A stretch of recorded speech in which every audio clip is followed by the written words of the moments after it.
OnX Hunt provides detailed, color-coded maps with public and private land ownership information. OnX turns your phone into a fully functional GPS, even when cell phone service is not available, and gain the confidence to hunt new areas and states. Game wardens are using OnX to make sure you are hunting in the right spot. Shouldn't you be using OnX first? Start your free 7-day trial by visiting Google Play and the App Store. This is Game Warden Wayne Saunders, and I use OnX. Wish you could fish more, anywhere, anytime. RODgeeks, a St. Croix rods partner, has developed a 42-inch one-piece travel rod designed and built with the same technology found in St. Croix rods. This travel rod is offered as a kit that comes with the RG42 rod, spinning reel, fishing line, pliers, and tackle tray. All in a case with space for your wallet, phone, and fishing license. Just grab and go.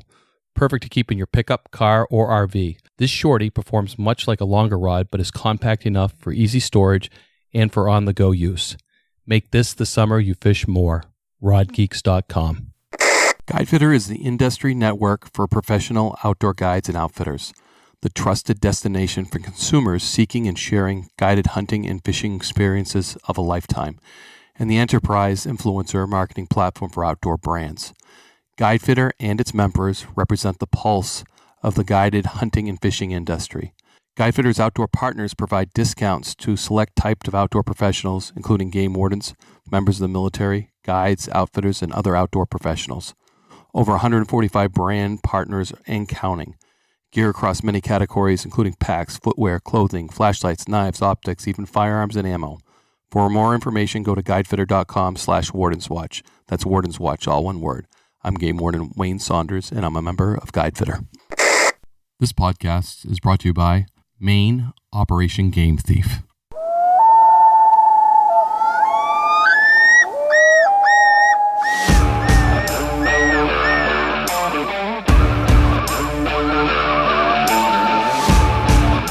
Please join me, Game Warden Wayne Saunders, and other game wardens on our adventures protecting wildlife, saving lives, and having fun, all while serving the public and the natural resources of our planet. Listen to the tales and experiences of those who work in the outdoors while being entertained with stories about encounters with poachers, wildlife investigation, murder investigation, near-death experiences, search and rescue missions, wildlife interactions from game wardens around the country and around the world. When I retired, I realized I couldn't let go of that legacy, but rather wanted to share the passion, the commitment, and the stories of those men and women that call themselves game wardens. This is Game Warden Wayne Saunders, and this is Warden's Watch. Welcome to episode 23. And I'm going to say this is a nostalgic episode. It's the last one in 2019. So we're going to be moving on to 2020 with episode 24. But episode 23 is going to be retired Colonel Eddie Henderson from the Georgia DNR. Eddie is just a dynamic individual. When he became colonel, he didn't forget about the baby wardens, and you're going to hear about the baby wardens. But he was a warden's warden and a warden's leader. And just didn't stop in Georgia, but went nationwide with his leadership. And I remember the first time I was sitting in a meeting and I heard Eddie's opinion on something. Somebody asked Eddie's opinion. I hadn't never met Eddie before. And I listened to his response, and I was like, that was very thoughtful. This guy is on it, and he understands how things are happening and how things operate, what they're going on. And it was very insightful. And that's the moment I said, geez, what a great leader. What a great leader Georgia has. And it's just that through this podcast, that's all I can think is just what a great guy to be leading the charge. And you guys have heard from some dynamic individuals that are leading today's wildlife law enforcement throughout our nation. That's something that I'm connecting you with. So you get a feel for how that we're going about enforcing the laws and doing our jobs, protecting your wildlife, my wildlife, and how effective we're being. And the challenges ahead. And we do have some challenges ahead, whether it's numbers, whether it's pay rates, things like that. Also, Eddie gets into some of the stories of being a young game warden, which I just find awesome. The counter surveillance, and you'll hear that story. That's one of my favorites. The other thing about Eddie is his family, and his wife, Candy, is the administrator for International Wildlife Crime Stoppers, and she's just an awesome administrator, a pleasure to deal with, committed as well. And as a team, I can see they work well together. Candy's just an outstanding individual, and those guys are what a couple. I always enjoy hanging out with them, talking with them. Their passion for wildlife just comes through. Last episode of 2019, and what a great 2019 we've had. We started in March with Warden's Watch. We have come a long ways in a short time. Still need to go places, and if you can like my Facebook page, if you can follow me on Instagram, if you can subscribe to my podcast, that's how we make podcasts. That's how I'm learning. And it's been a learning curve this year for me. I've been drinking through a fire hose is my favorite saying right now. And it's so true. From the audio, from where I started in March to where I am now, just is blows my mind. And you're hearing some of the earlier podcasts that are coming through and the changes. But anyways, this podcast, I want to say Merry Christmas, Happy New Year, because it is December. It is the last one prior to those holidays. But in 2020, we're going to kick off the new year with celebrating New York Department of Environmental Conservation, the game wardens there, their 140th year. 140 years of environmental protection in New York State. So you're going to hear that the first podcast, and I'm excited to share that. I'm excited for them. And every time when we hit those landmarks, we hit those benchmarks, we should be excited because those that paved the way before us, to go back 100 years and bring them forward, it would blow their minds what we're doing now and what we're doing it with and how far we've come. And it's just it's going to be a cool thing. So travel with me through New York's history, the game wardens there. Very, very cool guys, very cool stories. Enjoy their history and help celebrate their history with them. So that's going to be our first kickoff podcast in 2020. So right now I want to sit back and relax and enjoy our Georgia hospitality from Eddie Henderson, former colonel of Georgia DNR. Thanks for listening.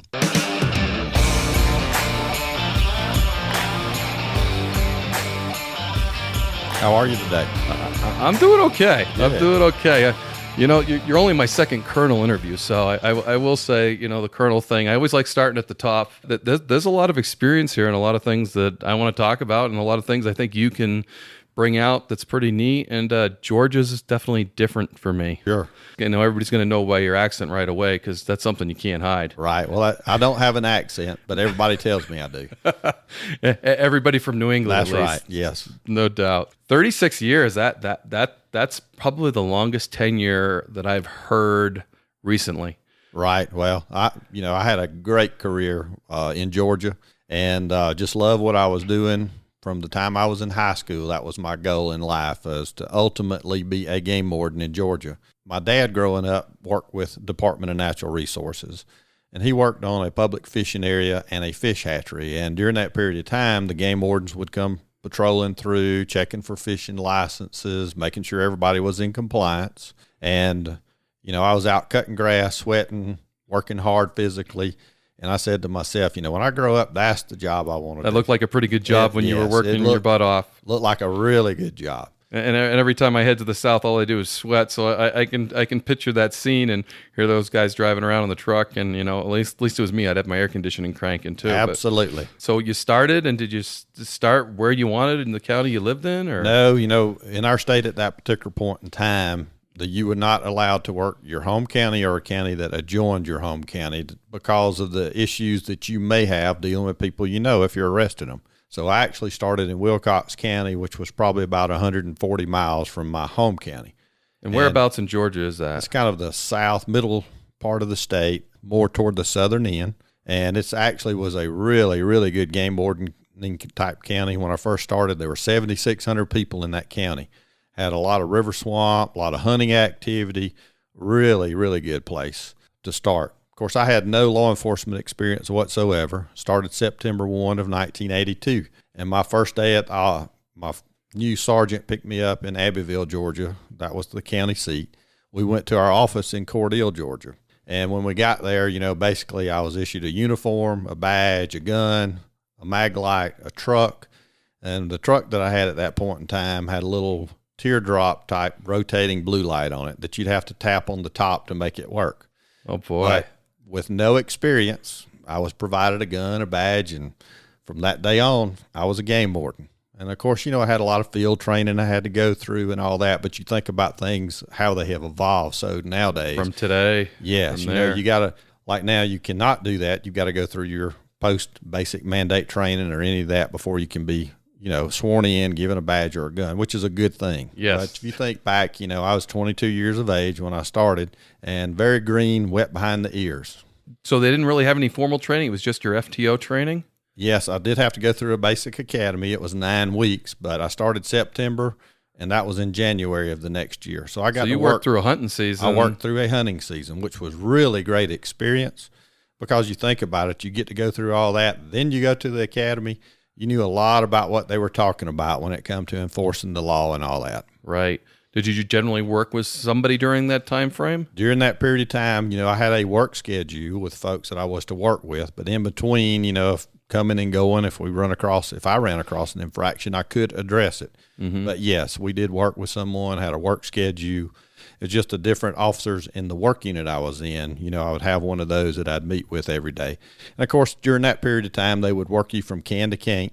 Mm-hmm. There was no FLSA requirements. No. And with that work schedule, a lot of times one would drop me off during hunting season like 2 a.m., another one would be meeting me at 6 a.m., and we're rolling back out going again. So that was part of the test, to see if you had the fortitude to hang in there with what it took. Yeah, when I was a trainee, I had a case. We had a night hunting case. We were done at like 6 a.m., and I was supposed to meet my next FTO at 8. And I called him and said, "Hey, Sarge, we've been out all night, so I don't think I'm gonna make it there for 8." He's like, "Okay, 9 o'clock's just fine." Right, exactly. And then we worked till about 1 o'clock in that morning. I was falling asleep in the truck, and he kept asking me if I was tired, and I kept, nope, I'm fine. Exactly. That was part of your FTO, trying to make sure that you could hang in there. That's exactly right. You keep pushing, and sometimes I wonder if we pushed a little too hard. It was. It was. And looking back on it, I try not to. I always told my guys, don't burn the candle at both ends.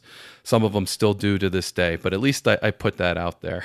Well, and one of the things too, if you think about it, what a game warden does for a living is more than a career; it's a lifestyle. You think about the fact that any officer complaints come into their home direct. A lot of them give out their home number. Nowadays, their cell numbers, and that never stops. If you're off duty, on duty, if you're off duty and you're trying to grab a bite to eat, somebody's going to some of the have a question. Best cases coming on your days off with people calling you and saying, "Hey, this just happened" or something, and I jumped on it.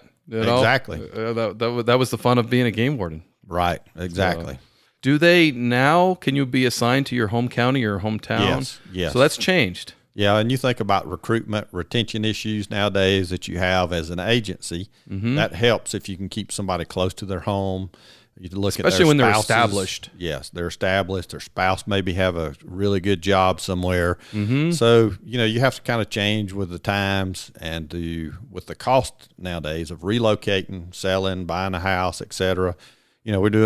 In Georgia, we're doing what we could to keep our folks as close as possible. Didn't always happen because there'd always have to be an opening in that area.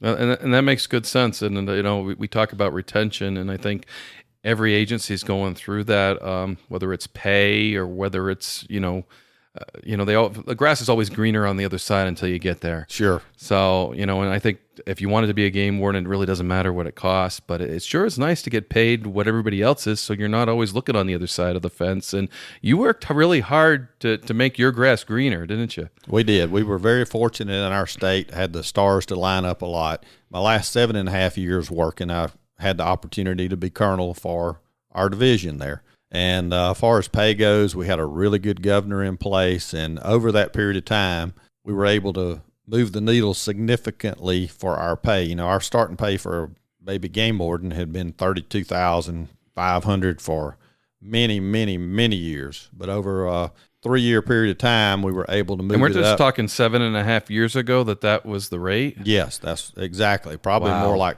5 years ago, it was still $32,500 starting salary. And in today's society, you cannot survive making that kind of money. No. I'm like shocked when you just threw out that number, and I'm like, that's pretty recent. So we were able to move that up to 41,236, which was a huge change, which helped with our recruitment. Nice. And retention too. Did that bring you up to the level of most of the agencies in the area? Yes. Metro Atlanta area was higher, but it was a lot higher than a lot of the places that you got to live in the city and work in the city. Yeah, yes. You can have that. That's right. I like the woods. So exactly. And a lot of people that want to be a game warden want to be a game warden. But I think that's a pretty awesome achievement when you're colonel to see that problem and to tackle it, because that's a huge tackle. I just think of the vastness of trying to do that in my state. It would take a huge undertaking. Right, and this had been bubbling up for several years, as you can imagine, not just with us, with our Georgia Bureau of Investigation, trying to get pay parity with our highway patrol there. So it was a joint effort, and with anything like that, you have to kind of do a grassroots effort, let everybody be educated on what the issue is and work forward with that. So everything from our little slick sleeve baby game wardens all the way up, that was kind of one of those things we did an awareness of. You can't twist anybody's arm, but you can let them know and ask, because the General Assembly is the ones that have to make those decisions, as well as the governor's office has to support it. And fortunately, we had a really good reputation in our state. We had worked really hard for that through our conservation law enforcement, and also just keeping folks aware of what a game warden does, what services they provide to the state. So, that is always amazing that many people do not know the breadth of what a game warden does in this nation. I would totally agree, and that's part of what this podcast does, I hope, is bring it to light. We have the TV shows, Northwood's Law, Lone Star Law, and that. They show a aspect of it, but I don't think they show the whole thing. Sure. It's the most versatile peace officer, like in Georgia, that there is in the state. They can do anything. Right, and you guys do. Exactly. I know we had this pre-interview, and one of the things that you had was an intoxicated boater once, didn't you? Yes. Yeah. You got a lot of different things that you run across, and where I was at was a rural area, and we had the Okmulgee River, which was one of the waterways that we patrolled there. And as a field sergeant, I would drop our folks in the boat, and I would pull the boat trailer up, going from landing to landing, and I would meet them. It's a lot easier patrolling upriver with the boat, pull up to your boats versus having to circle by them and come back. So I would always kind of meet them at the next landing. I'd check boaters when they would come out.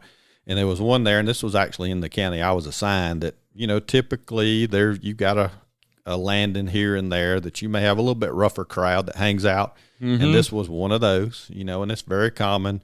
Everybody's out, they're recreating, having a good time. And usually if they're on the hill hanging out, there's a lot of alcohol flowing. So I had this one individual pull up in the boat. It was very obvious that he was intoxicated. So I got him out, took him up to my vehicle to do the field sobriety on him. And one of the individuals, he was an older gentleman there, decided that he wanted to engage in our conversation I was having. And, of course, by this point in time, I had placed this individual under arrest, and he decided he was going to unarrest him. We got into a little bit of a physical altercation, and I was giving good commands to the individual that I was dealing with. Finally kept telling him to get in my truck, do it now. And finally he complied, which helped me out so that I could finally just get away from the guy that I was trying to deal with. And you know how it is as a game warden. Backup is 20 minutes at best, 30 minutes. And then they got to find you. Exactly, because they're wanting, where are you now? Exactly where are you? Because it makes a difference. And was able to finally get away from him and get the individual taken in. And then after that, this guy was making threats that if he ever saw me again, that he was going to take care of that problem. So, it's always interesting to see what you run across, the mindset of folks. And when you're talking about recreational time activity, people look at that a lot different than other things. You guys in Georgia are responsible for the boating laws as well, aren't you? Yes, that is. We do the boating enforcement, the hunting, the fishing, and then all of the public safety on all of the DNR controlled properties. That's if it's a wildlife management area, public fishing area, or the state parks there. That's a huge responsibility. It's a lot, yes. And how much time did you spend in a boat? Quite a bit? Yeah, a lot of time. And, during the summertime, that's pretty much what you're working. Their time's kind of spread out from the DNR type properties, but also as far as the boating goes, that's big in our state. A lot of water, a lot of impoundments, a lot of rivers, a lot of, those waterways that our folks stay on. You know, the one thing that comes to mind with the boating enforcement and stuff is the uniform change. Were you allowed to wear shorts and things like that? Yes, we did have shorts that were allowed as an option if the officer wanted to do that. And we transitioned to more of a breathable type, embroidery type shirt there toward the end to kind of, you know, be a little bit more comfortable. You know how it is when you're in a vessel, it is very hot, sun beaming down on you, and actually pretty tough duty. You know, most everybody that you check on the river or even on the lake say, man, that's a great job. You get to ride around in a boat all day long. But what they don't realize is how hot it is and how that takes a toll on your body beating in a boat all day. Absolutely. And everything turns into a job. Even if it's the greatest job in the world, it turns into a job. That's what I tell people, because snowmobiles were the same way. That's an awesome job. And I think my back pays for it every day for banging around on those snowmobiles for years. And, you know, just the 8 hours on a snowmobile is, you know, compared to what everybody else does, is it really, like you said, just like a boat, banging, and it takes a toll on the body. And I think I look at the injuries that conservation officers and game wardens have around the country, and it's the job related, whether you're picking up a litter, doing search and rescue, whether it's your back from banging on an ATV or a boat. It's all those job related things. But yeah, everybody thinks it's a great job when it's 100 degrees and they're out swimming, and you get to be driving around a boat and sweating and looking for drunks and stuff. So, that's right. And have those altercations that, you know, almost end up in a bad way. And, you know, one guy on two, and that, you know, by taking him and moving one into the cruiser, that was really smart, because then you could focus on one. Exactly. I had one mission that day just to get him to where he needed to go at the jail. So, you know, you got to pick and choose when it comes to that.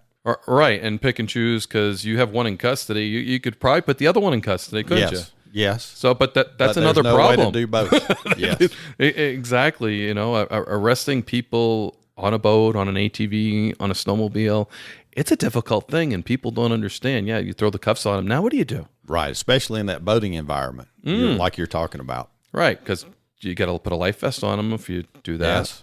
You got to worry about their safety. So they're intoxicated. So then you strap that on, put them in your boat, and drive them away. And then what do you do with their boat? Exactly.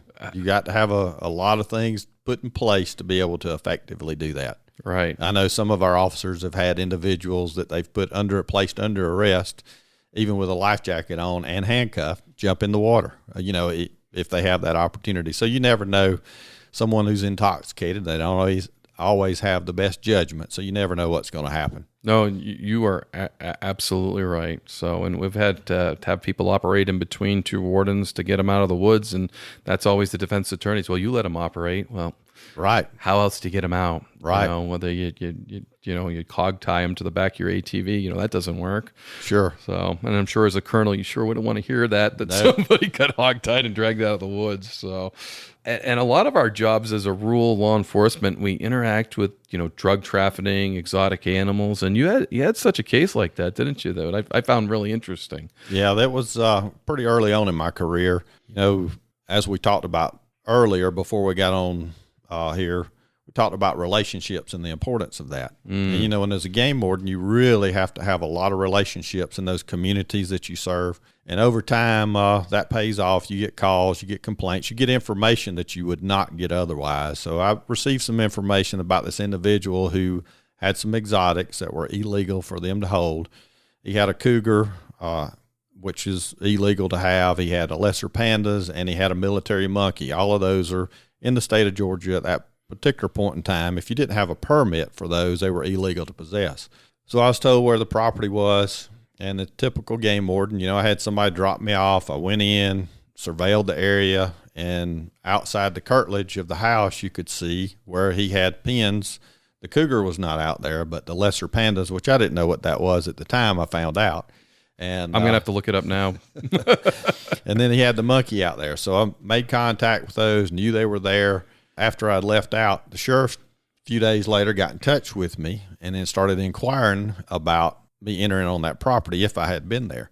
And sure enough, the DEA and the sheriff's department actually had this guy under surveillance because he had built an airstrip on his property. It was actually flying in cocaine. He was under surveillance. So we wound up assisting with that, assisting with the takedown on that. And he actually had, I think it was around 15, 16 duffel bags of cocaine that he had buried on the property. And they had someone inside that was providing them information on that. But, with that, you never know what you're getting into. Typically, a game warden, especially in a rural area, ends up being almost like another deputy for the sheriff's department, as far as backup, anything that goes along, because you have to have good working relationships with each other. As we talked about earlier, a game warden being out in such rural areas, a good distance from any kind of backup, you want good relationships, and with you your want locals, absolutely. That's you have to have it all working together. And so, as you were doing the surveillance for the exotic animals, they were surveilling you. Yes, doing the surveillance. Yeah, which was great. So you didn't do a warrant on those and walk into something where a guy has cocaine, because that could have been a mess. Absolutely, yes. So that was a good thing that they were watching you, watch them. Right. So, and I think of some of the warrants we've done, and drugs and exotics seem to they go together, hand in hand. Whether it's snakes seem to come up a lot, huh? Sure. It's amazing the interest that the drug dealers seem to have with that. And I don't know what the draw is, but you're correct. Yes, you see that a lot. Yeah, and I think of the search warrants we've done over the years that drugs have just been there. That we're after the fish and game, but we always end up with the troopers in there taking other stuff. Right. So, right. And and a lot of times you'll have sheriff's departments doing search warrants that'll give the game warden a call, because they'll run across those exotics that are there. Absolutely. Or something that doesn't add up. This guy's got a whole freezer. He says it's full of deer, and sure, he doesn't have a hunting license, or he's a felon. Right. So there's all kinds of things as we work together and I think it's really important for those locals, whether they hunt or fish, to have a good handle on wildlife laws. We had a border patrol up. We were doing some flyovers for some marijuana, and I'll never forget this, because one of the border patrols. It's August. Our hunting seasons that starts September 15th for deer.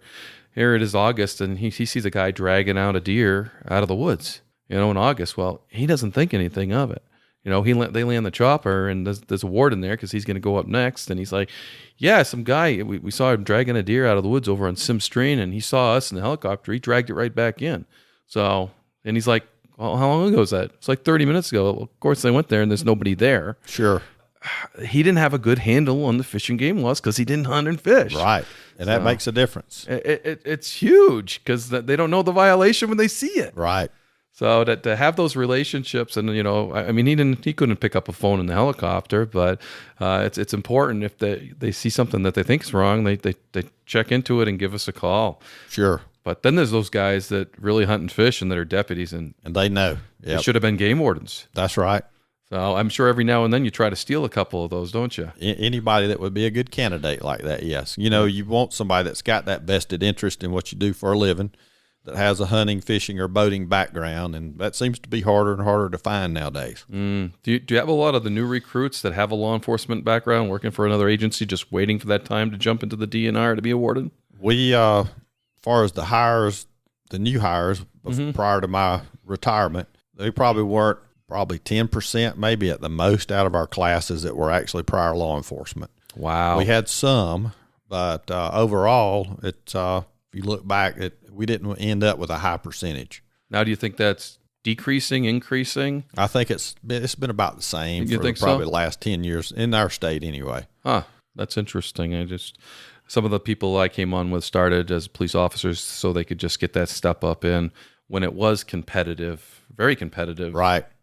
20, 30 years ago, when you took a test and 600 people took it with you. Exactly. So it's certainly changed, hasn't it? It has changed dramatically, because now it is really hard to fill the number of vacancies you've got. When you start looking at doing your, years ago, we would hold our process open for about a month whenever we were hiring folks, the application process.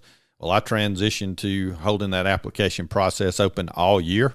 Wow. So we were capturing every single person we even thought remotely might be interested. And you would lose some because of the period of time before you would pull applications. Right. But that is so dramatically different, like what you're talking about. Whenever you come on, whenever I come on, it was so competitive. Right. There were, hundreds and hundreds of folks applying for just a handful of jobs. And now you got a couple hundred folks applying for maybe 10 to 20 jobs. And, it's typically you end up with like 10% of your applications that you actually might recommend for hire, which is pretty slim, once you start looking at their backgrounds and everything that's required to be a peace officer. And the process in Georgia, do you do polygraphs, backgrounds? Yes, we do polygraphs on everyone. We do backgrounds on everyone. Everybody has to do the psychological prior to employment. So it's a pretty in-depth process. It takes at least, if it's quick, 4 months to get through all of that. Interviews, there's physical assessments that are done.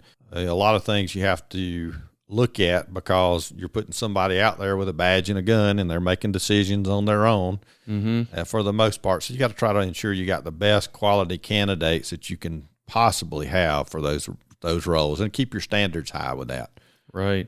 And is Georgia, how many years before you could retire in Georgia? Well, with the it's a 30-year retirement. It is, okay. 2% a year is the current. Well, the new one is not even that, but it is 30 years. Now it's 1% for every year that you've been on. And then you've got the 401k that you have on top of that. And I'll tell you, Eddie, I think it's going to swing back the other way because the trend is going to be more and more difficult to get police officers, game warden. I'm going to predict we're going to start seeing the 20 years again because we can't attract those people back in. I would say you're correct. And if you look at the demands, physical, and even more so the mental demands to be a police officer nowadays, it really wears on someone. 20 years is a long time for that. 30 years is longer. 30 years is really long. Yeah. No, and then you're right, the physical aspect of it, the mental aspect of it. I think to attract people to do these jobs, hopefully the legislature will revisit that and understand that. And, frankly, I want a younger, sharper mind out there doing that type of work. And you think about it, nowadays just putting the uniform on and walking out in the public just is a stress level. A lot of officers may not realize that, but once you get that uniform off, you can tell a big difference. Right. And nationwide, every enforcement agency is having the same issues. That's right. So we talked about retention before. Are there any other things that you implemented to try to retain? I mean, you up their pay, you let them live in the areas that they, probably have roots in, have houses in. Is there any other methods that you tried to do? Well, I think one thing that probably helped a little bit with that process was our equipment for our game wardens. I described what I was issued when I started. Of course, that was a long time ago. Handcuffs, guns, uniform. Have a nice day, kid. That was about it. Yes. Yep. And nowadays, don't forget the blue light you had to tap to make work. That's right. Which I was proud. I had a 1980 Dodge Power Wagon. Yes. It had 4-speed transmission, manual shift, and it had one of those little teardrop blue lights on the dash. And you turn it on, you'd have to tap it on top to make it rotate. But nice. I was really proud of that truck. There is no doubt. Do you have a photo of that? I do not. No, I do not. That's the things nowadays. Everybody has their cameras on their phones. That's right. So you capture a lot of that. You capture so much more than what we did. You know, I remember it used to be a challenge because you'd have to develop the film. No one wanted to give you a camera because then they'd give you a film and charge you to develop it. The cost associated with the film to getting it developed. Exactly. Because budgets are always tight, but back during that period of time, they were really tight. Yeah. And so I think our evidence for collecting evidence in these things has increased so much because take hundreds of digital photos and pick out the ones you want. Doesn't cost you anything, does it? Yeah. So we were going back to the equipment. Well, it's transition now. I never thought I would have anybody tell me this, but during my tenure as colonel, I had more than one game warden told me, said, "Colonel, please don't buy us any more equipment to go in our vehicle. I do not have room for it." And typically a game warden's always looking for that next piece of equipment. You're not that'll kidding. make their job a little bit easier. But we were fortunate enough over a period of time to be able to put into place. We bought everybody a backup handgun.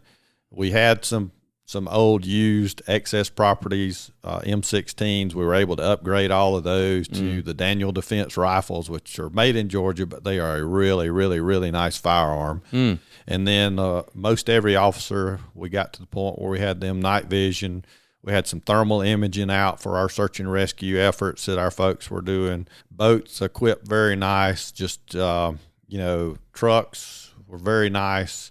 So over a period, it takes time to get that kind of stuff in place. Absolutely. But it helps them do their job and helps them do their job a lot more efficient with that. Yeah, especially like the night vision, because a lot of our operations are at night. Yes, and if you look at what the public's got now, as far as night vision, thermal imaging on, scopes on rifles and all that, our officers from a safety standpoint also need that to be able to monitor something. The days of shining have changed, as we called it, shining for deer, right? To where they don't even have to put a light out when they've got that thermal imaging and a scope. They can just glass a field with that and see if there's any deer out there, or see if the game warden's there That's in the field. Exactly right. Yes. Yep. Whether it's a body or whether it's a truck sitting there with a warm engine. Sure. I think our tactics need to change in the future, because the equipment that they can access with the thermal imagers are so inexpensive now that's what they're doing. Exactly. Yep. I just did a podcast with a conservation officer, Eric Flouette, and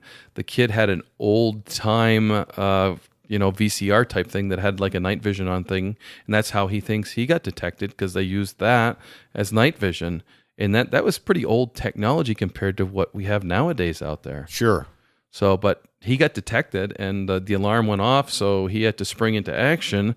Now I'm like, these guys can drive by a field and see if the game warden's sitting there, see if there's deer out, and it's kind of it's almost a different way, and I haven't really put my head around how are we going to work that. Right. Well, you got to do counter surveillance all the time. That's what it is. And right. Anytime you hear or see something, use that night vision, that thermal imaging to kind of check and see exactly what did you hear. Was that a vehicle or whatever it may be? And I think it's every podcast I talk about Operation Game Thief for International Wildlife Crime Stoppers. It makes that aspect of it so much more important, is to get that information to build on those cases, so we can, hey, this guy's using thermal imaging at night, a dime gets dropped on him. Now you have a suspect that you can look for, you can follow patterns, similar to that night hunting case you told me about that you did, and you had to pattern him. Right. Yeah. Right. So if you want to tell us about that, because that was a pretty interesting case. Well, and this was again the first county I was assigned was working it, and typically whenever we had a really good night hunting complaint, we would try to have at least 2 vehicles working the area. We'd kind of concentrate the areas to try to pattern them, figure out where they're going, and game wardens use a lot of techniques on dirt roads to try to pattern folks and figure out what times they're coming through, so it narrows it down. Mm-hmm. And early on we didn't have the camera systems and stuff that you can put out now, so you had to do it other ways. But we had one that we were working, had some complaints on where they were killing a few deer in a really remote area on some dirt roads. So we had patterned them down, figured it was like a 3 a.m. in the morning type night hunter, and we worked it, and guy comes through, he's shining, we stop him, and it's a older model Ford Bronco, and on the back of it, it's got "Too Easy" written on it. So we kind of made a joke about that. We patterned him down in a few nights, caught him. He was too easy, because sometimes it takes a month to catch some of them. They're so sporadic. Exactly. And I'm sure that followed you through your career with those guys, and you just kind of said, hey, it's too easy. Too easy. That's right. That's a great thing. So, of course, with that stuff, a game warden has to really invest a lot of time to be able to catch somebody like that's doing that. Yeah, sometimes years. I can think of a case we had. It was literally years, and it was just the timing. Like you said, it was off, because I don't think he was consistent. Right. We'd think we had him pattern. Okay, we're going to work early. We're going to work late. Okay, we're going to work all through the night. We're going to work holidays, and for years before we finally caught him. Sure, and that's probably more the norm, what you're talking about. Yeah, and some of it's just luck. Yes. It's just dang luck being there at the same time at the same place. But right. Having that gotcha moment is priceless. Makes it worthwhile, doesn't it? Right. It's like I used to say, you can't catch them at the house, so you got to be out there working.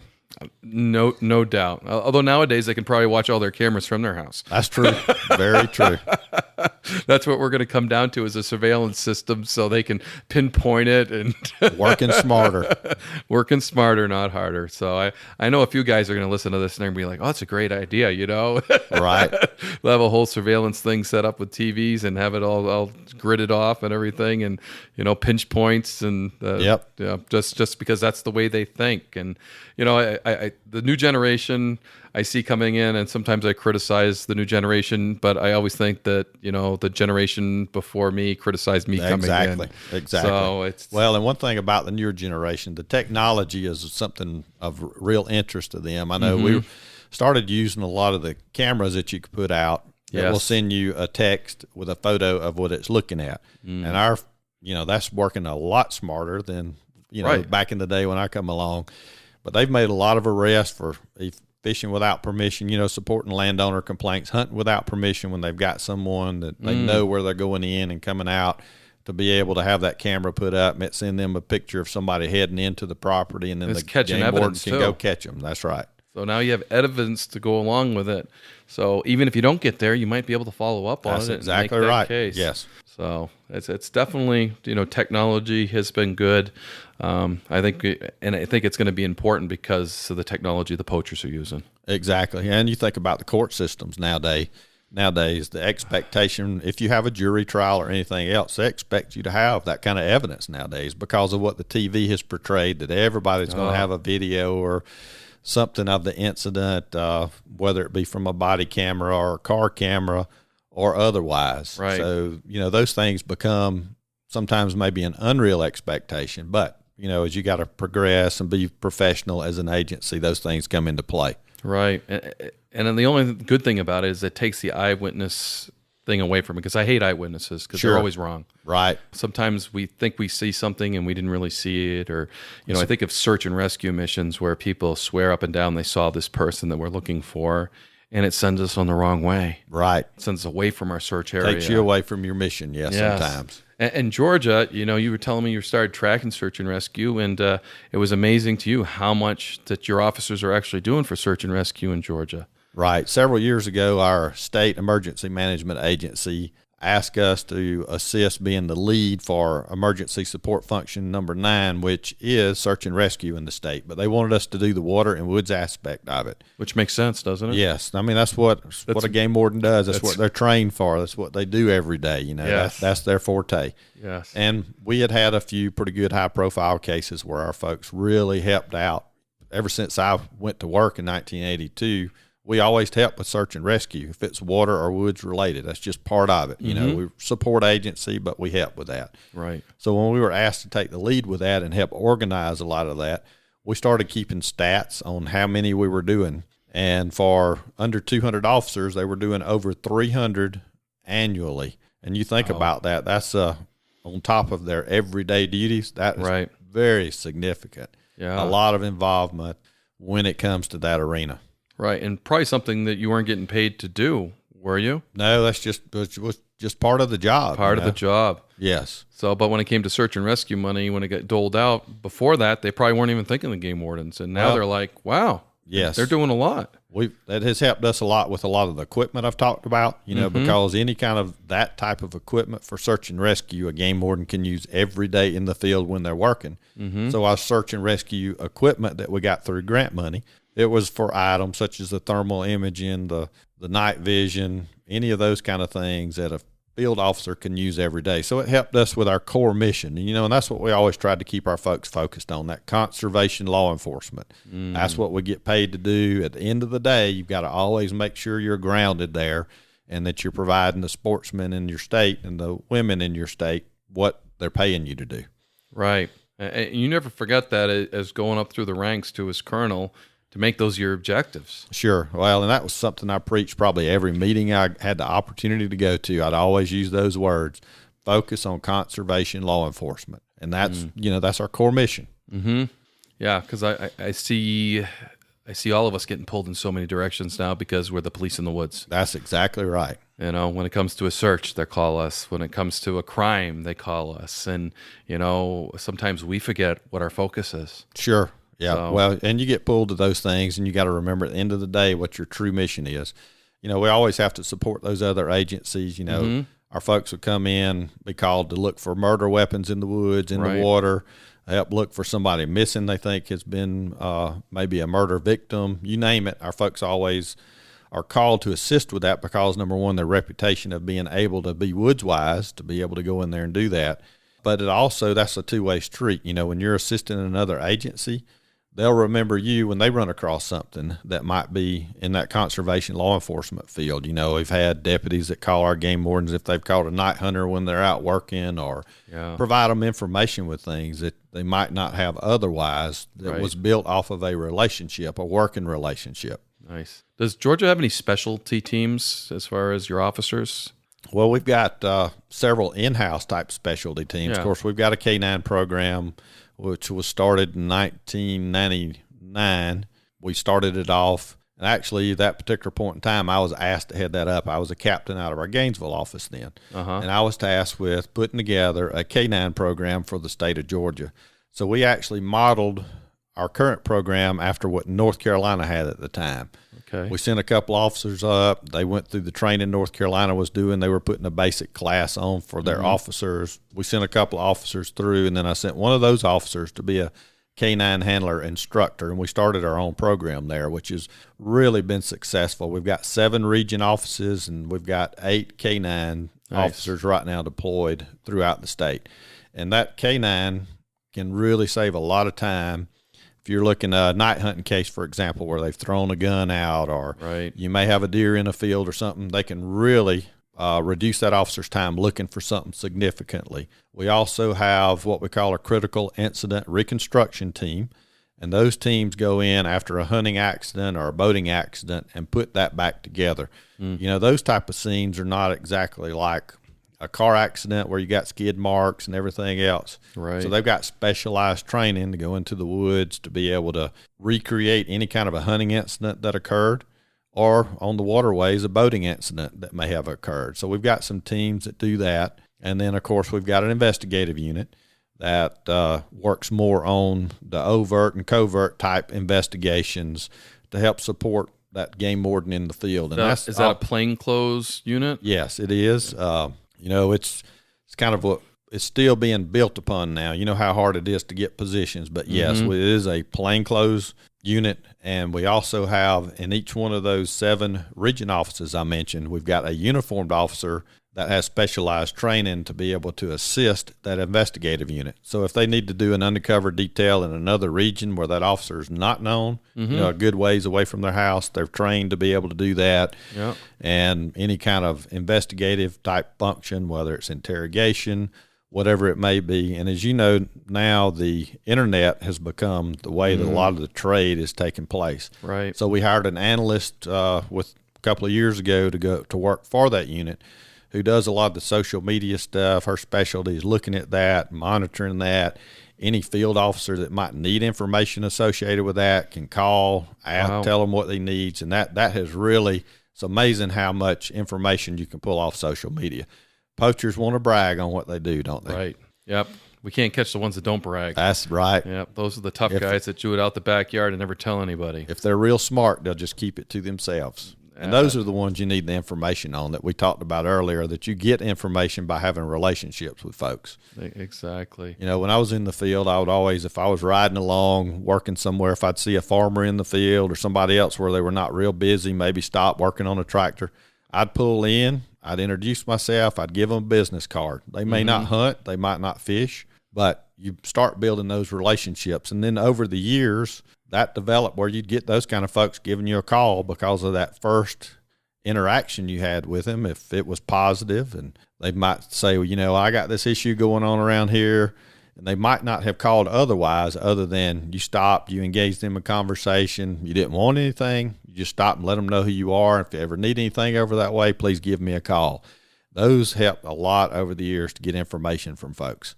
Just basic relationships. And some of those people, if you didn't stop and see them, they'd never pick up a phone. They never would have. But you stop and see them, and that just changes the game. Sure. And as a young warden, and I'll probably say this a dozen times through this podcast, my lieutenant, when I first got assigned, he's like, hey, did you go over here and have a cup of coffee? Just stop and see that farm. And I kept thinking to myself, I'm busy. I'm a game warden here. Right. I'm catching bad guys.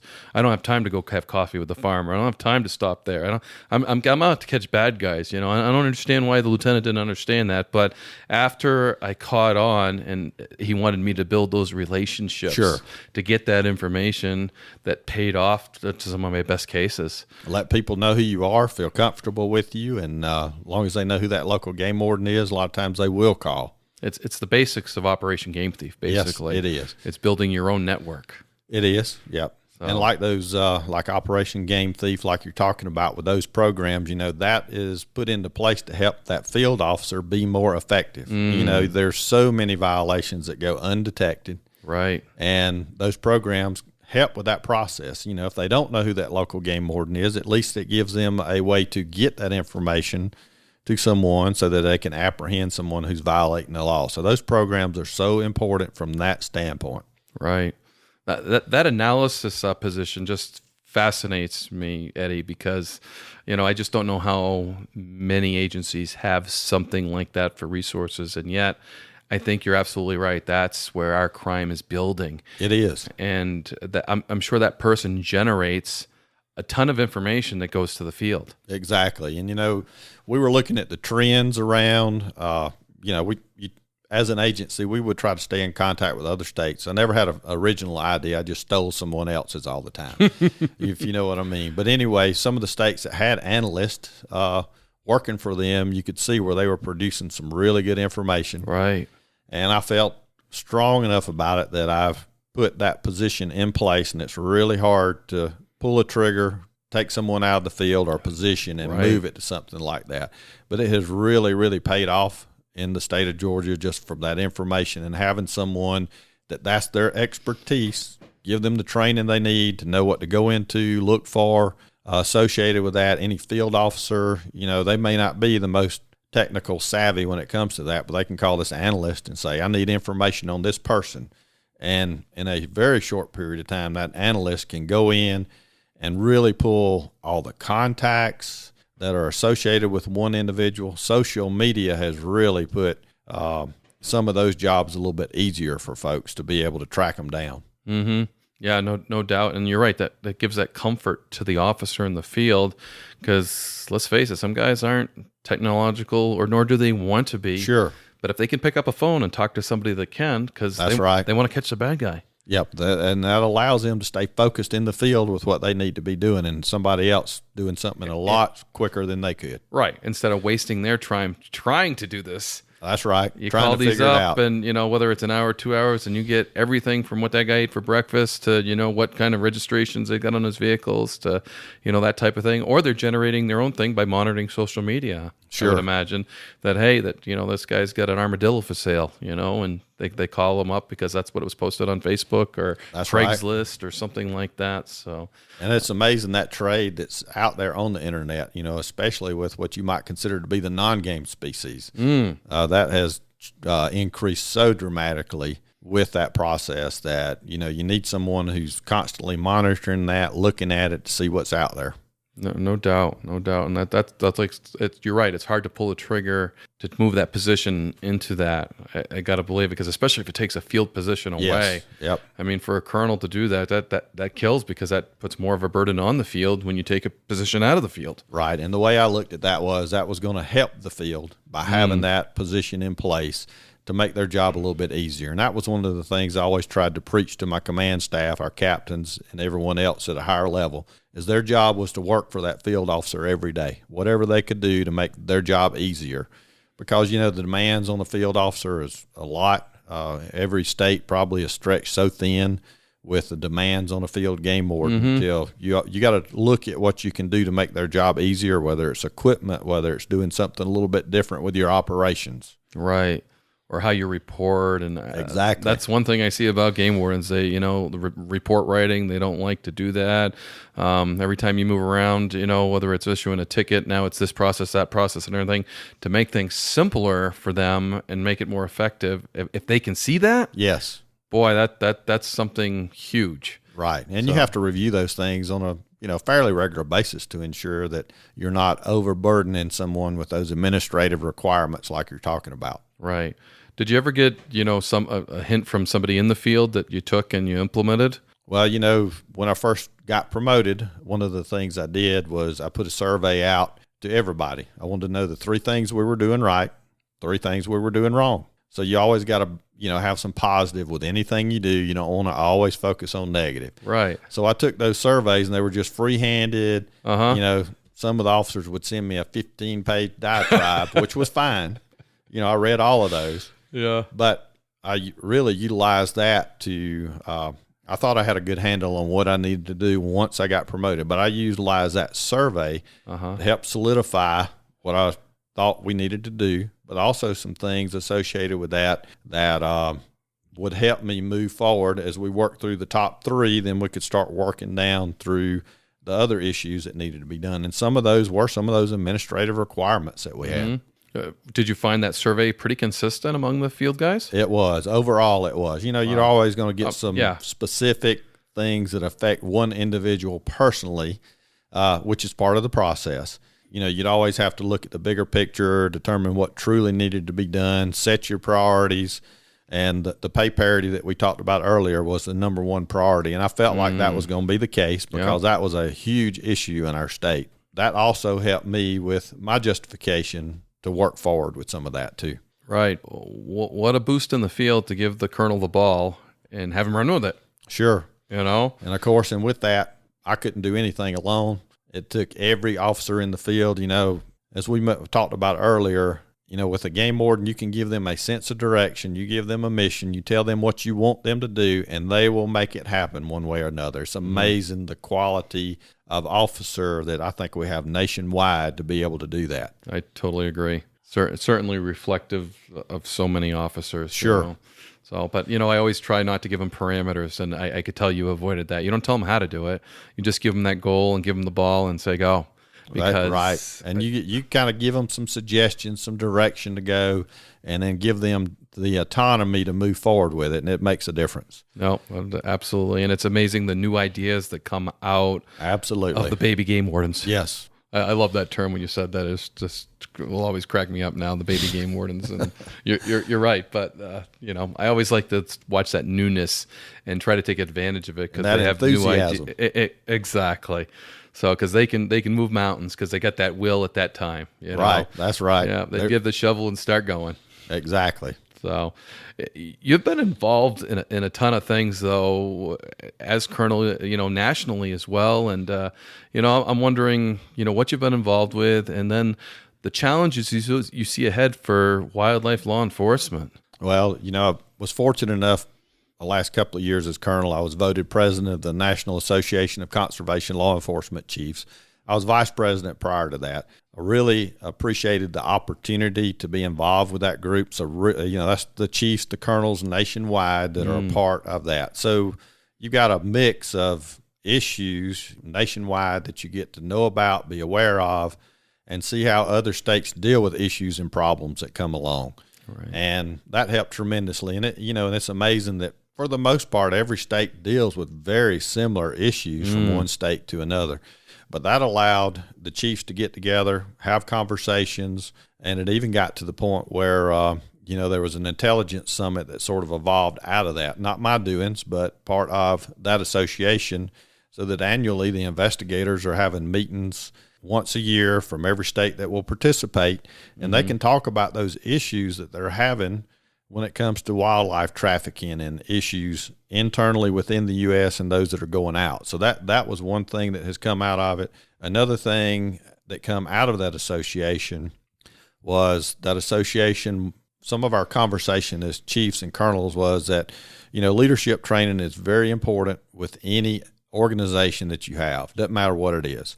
And there's a lot of law enforcement training out there for leadership training. And we talked about, it would be really good if we had conservation law enforcement leadership training. So we put together a leadership academy, and that was for those future rising stars in those agencies to attend, to be able to get exposure from those that have basically been there, done that, maybe help them eliminate some of those pitfalls that you go through when you're growing your leadership skill sets, your abilities, and dealing with both, the internal and external politics that you have to deal with. And that was one thing I was really proud that we were able to get that in place. And there's been a lot of folks that have been through that academy. It's basically a 3-week academy. And pretty intense from what I hear. It is. It's very intense for the ones that attend. You got to want to be there because you've got a lot of work that you're going to do. Right. But the feedback we've got overall is that everyone benefits from going and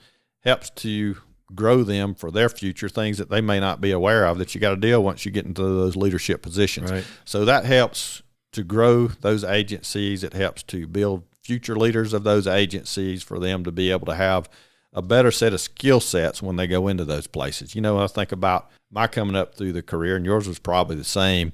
When I made sergeant, for example. Well, here's your stripes. Good luck. You know, you had no real training that was associated to prepare you for that. So you did it trial by fire. You figured it out on your own. And that was some steps that we put into place in our state through some of the local leadership training that was there for officers. You know, we started sending them through what was the local command college, through one of the colleges there, and to the point when I was left, we were sending corporals to that, so that when a corporal got promoted to sergeant, they already had that exposure for that type of training. And that really moved the needle, I think, building the quality of our supervisors for that agency. Absolutely. I can see where that is. But then to add the conservation to it, yes, that just adds a whole nother dynamic, a whole nother depth to what we do specifically. Sure. And the things that, you know, that are specific to that profession. And that I think that's helped a lot.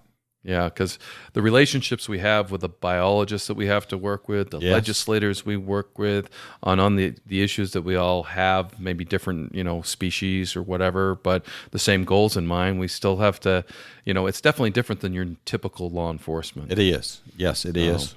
What do you see the challenges ahead for conservation law enforcement nationwide? Well, I think that, you know, there's a lot of different things, but probably the main ones are going to be staying, number one, focused on that conservation law enforcement, because we've already kind of hinted all around. Right. A game warden gets pulled in many different directions.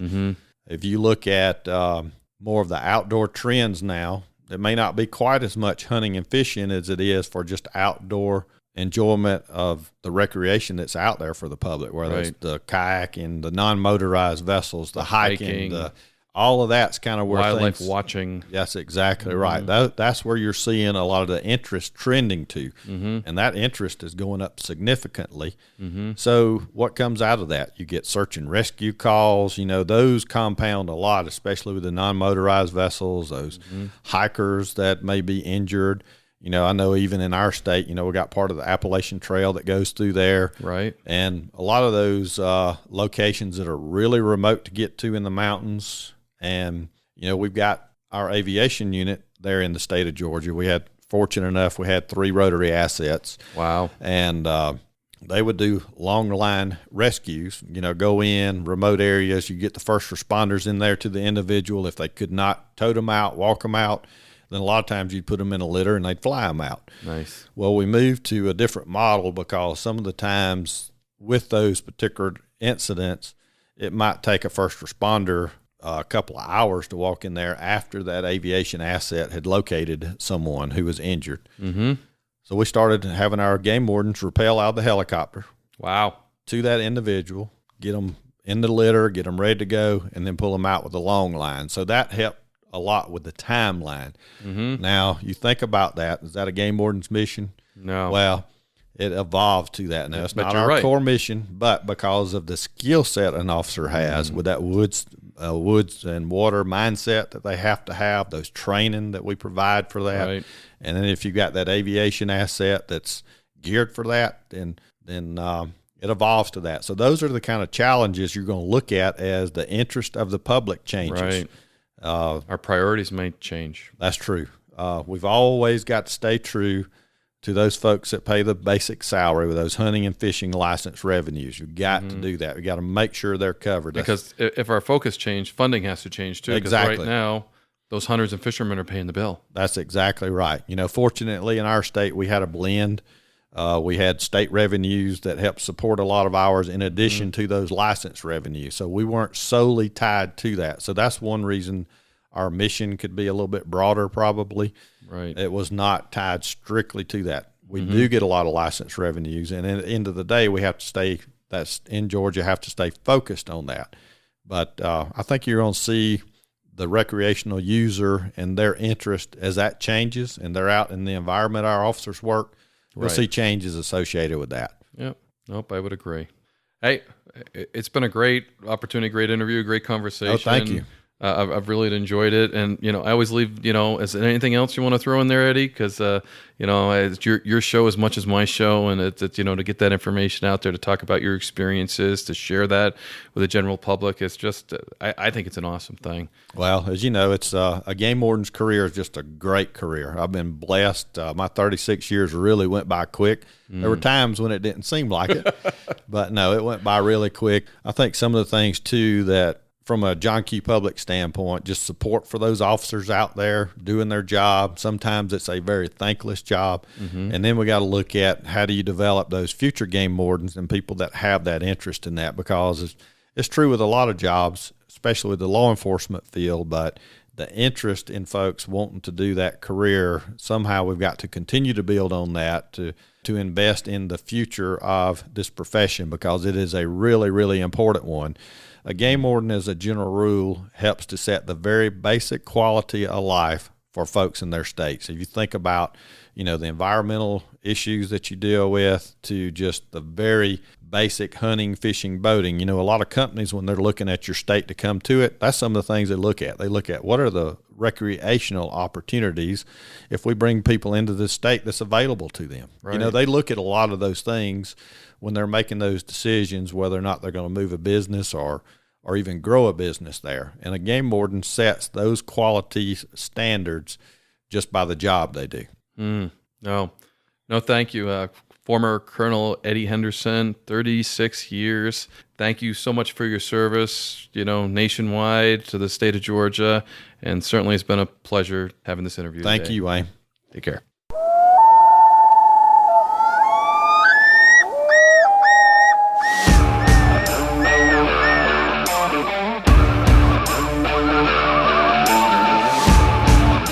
Please join me, Game Warden Wayne Saunders, and other game wardens on our adventures, protecting wildlife, saving lives, and having fun, all while serving the public and the natural resources of our planet. Listen to the tales and experiences of those who work in the outdoors while being entertained with stories about encounters with poachers, wildlife investigation, murder investigation, near-death experiences, search and rescue missions, wildlife interactions from game wardens around the country and around the world. When I retired, I realized I couldn't let go of that legacy, but rather wanted to share the passion, the commitment, and the stories of those men and women that call themselves game wardens. This is Game Warden Wayne Saunders, and this is Warden's Watch.